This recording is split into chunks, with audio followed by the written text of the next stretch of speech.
ओम साई राम। आज का साई वचन। बाबा कहते हैं, तुम अपने लक्ष्य की ओर ध्यान केंद्रित करो। मैं जानता हूँ तुम विकट परिस्थितियों से जूझ रहे हो।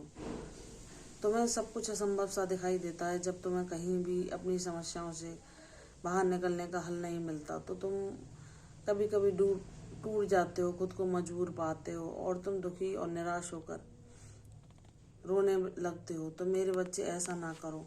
मैं तुम्हारे साथ हूँ। हर कष्ट, हर तुम्हारे जीवन के क्षण और लम्हे को मैं देख रहा हूँ। तुम जो अतीत में बीत गया उन बातों को दोहराकर अपने मन को और दुखी ना करो और व्यर्थ के विवादों में से ना फंसाओ। जाने दो, वह तुम्हारा कुछ प्रारब्ध था, तुम्हारा बुरा कर्म था। तुमने उसमें दुख और कष्ट झेल लिया, लेकिन अब तुम उस दुख और कष्ट को याद करके उसे फिर से अनुभव ना करो। तुम अपने बाबा को जपो। बाबा सब साई में कर देंगे। बाबा तुम्हारे जीवन से हर दुख, हर कष्ट को दूर कर देंगे। उन पर विश्वास करो। वह तुम्हें जहाँ मार्ग नहीं दिखाई दे रहा वहाँ भी मार्ग बना देंगे। तुम्हारे बाबा हर अंधेरे में आशा की किरण जला देंगे। इसलिए मेरे बच्चे, निराश न हो, हताश न हो। साईं नाम जपते रहो। साईं नाम में इतनी ताकत है। साईं नाम इतना चमत्कार करता है कि तुम बाबा के भरोसे बड़े से बड़े कष्ट को, बड़े से बड़े संघर्ष को पार करके अपने जीवन में हर परिस्थिति को अपने अनुकूल बना सकते हो। मेरे बच्चे, मैंने कभी ना तुम्हें अकेला छोड़ा था, ना छोड़ूंगा। तुम जानते हो कि बाबा के साथ में कोई भी स्वार्थ नहीं छिपा। बाबा हमें सत्कर्म करना सिखाते हैं ताकि हम अपने प्रारब्धों से मुक्त हो सकें, अपने जीवन में अच्छी ऊर्जा का संचय कर सकें। बाबा कहते हैं कि ऐसे लोग जिन्होंने तुम्हें कष्ट दिया या आज भी तुम्हें बहकाना चाहते हैं, भटकाना चाहते हैं या तुम्हें चिंता और दुख देना चाहते हैं, तो तुम उनसे दूर रहो। तुम अपने बाबा के समीप रहो। सबसे दूरी बनाओ। बाबा के समीप ही तुम्हें चैन, शांति और जीवन का आनंद मिलेगा। तुम बाबा के चरणों में ही बैठ के परम शांति का अनुभव कर सकते हो, जो कि अनमोल है, जो ऐसा खजाना है जो कि किसी भी कहीं भी जाकर ढूंढने से नहीं मिल सकता। सिर्फ बाबा ही परम शांति देते हैं और अपने जीवन को स्वर्ग के समान बना देते हैं। बाबा से मांगो तो उनका साथ मांगो। उनका साथ ही परम कल्याणकारी है, जो हमारे जीवन को परिवर्तित करके इतना सुखमय बना देता है जिसकी तुलना किसी भी ऐश्वर्य से, किसी भी भोग से, किसी भी सांसारिक सुख से की ही नहीं जा सकती।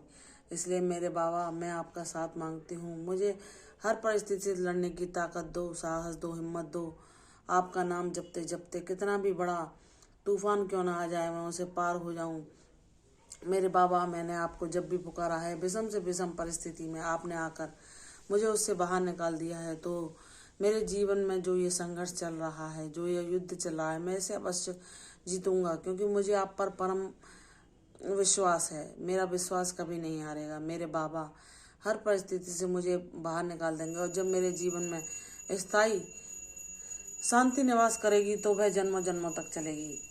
बाबा ये आश्वासन देते हैं, मेरे बच्चे, जो अंतकरण से मेरी भक्ति करता है, मैं उसके घर में सदैव निवास करता हूँ। उसकी पीढ़ियाँ भी मेरा अनुभव पाती हैं और कभी किसी पीढ़ी से कोई पीढ़ी मुझे भूल भी जाए तो थोड़े समय बाद ही मैं पुनः स्मृति दिलाकर वहाँ अपना स्थान पुनः बना लेता हूँ और उनके घर में फिर से विराजमान हो जाता हूँ।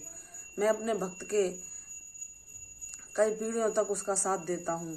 मैं अपने भक्त के सारे कष्टों को हल लेता हूँ, सदैव उसके घर में निवास करता हूँ। वह संसार को छोड़कर चला भी जाए तो उसके जो संबंधी जन होते हैं उनको भी मेरा अनुभव होता रहता। उस घर में ऐसे ही लोग जुड़ते हैं जो बाबा के भक्त होते हैं। यह पीढ़ी दर पीढ़ी यह परंपरा चलती ही जाती है और सदैव उस घर में बाबा का निवास होता है, क्योंकि बाबा का कोई परम भक्त उस घर में रह के गया है तो बाबा वहाँ पर अपनी चिर भक्ति का आशीर्वाद देते हैं। मेरे बच्चे, निराश ना हो। सब कुछ संभव होगा, सब कुछ तेरे हक में होगा।